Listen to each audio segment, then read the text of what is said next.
जब मिले थे हम पहली बार, तुम करीब आए थे मेरे। तुम्हें मैं अच्छी लगने लगी थी और मैं भी तुम्हें पसंद करने लगी थी। तब तुम्हें मेरे साथ वक्त बिताना अच्छा लगता था और मुझे भी तुमसे किया हर वादा सच्चा लगता था। घंटों घंटों फ़ोन पर बातें किया करते थे तुम और मुझसे मिलने के बाद अक्सर लेट सोया करते थे तुम। हर बात पर तुम मेरे लिए केयर दिखाते थे। रूठ जाऊं मैं कभी तो तुम झट से मनाते थे। 25 से 30 किलोमीटर तक रोज मुझसे मिलने आया करते थे और उसके बाद मुझे घुमाने भी ले जाया करते थे। तो क्यों आज साथ होकर भी हम साथ नहीं, और क्यों इस रिश्ते में अब पहले जैसी कोई बात नहीं?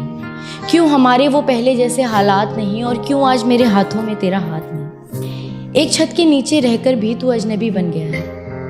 पता नहीं तू अचानक इतना क्यों बदल गया है। ऐसा नहीं कि मैंने तुम्हें समझाने की कोशिश नहीं की, पर कभी तुमने ही ये रिश्ता बचाने की कोशिश नहीं की। एक अरसे से जिंदगी को ऐसे ही एडजस्ट कर रही थी और जो हो रहा था मेरे साथ उसे बेमन से एक्सेप्ट कर रही थी, और तू मेरी इसी बात का फायदा उठा रहा था। मैं दिल लगा रही थी, तू दिमाग चला रहा था। पर कब तक इन रिश्तों को घसीटा जाए? जहाँ चलना भी हो मुश्किल, वहाँ भला कैसे दौड़ा जाए? पर अब सच बताऊं तो बहुत थक चुकी हूँ मैं, और इस घिसी पिटी जिंदगी से पक चुकी हूँ। मैं जानती हूँ कि मुझे कोई समझ नहीं पाएगा। टूटा था पहले भी ये दिल, एक बार फिर से टूट जाएगा।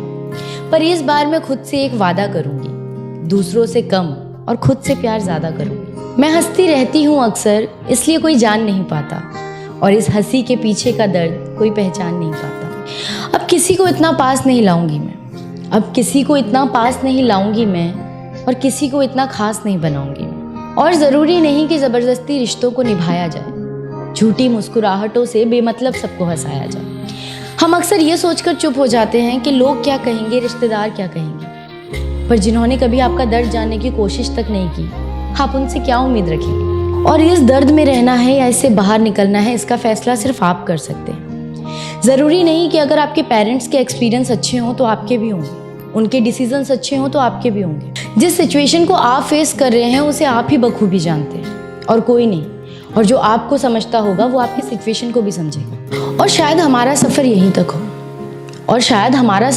तक हो, ये सोचकर अच्छी मेमोरीज को अपनी डायरी में रखकर उस चैप्टर को बंद कर देना चाहिए। क्योंकि हो सकता है आपकी किताब में कहानी नहीं किस्से हों, और अगर आप चाहते हैं कहानी लिखना तो आपको अपनी कहानी का मेन हीरो खुद बनना होगा। क्योंकि अगर आप किसी और को अपनी कहानी का मेन हीरो बनाएंगे तो आपकी कहानी अधूरी रह सकती है, लेकिन अगर आप खुद अपनी कहानी का हीरो बनेंगे तो आपकी कहानी ज़रूर मुकम्मल होगी। शुक्रिया।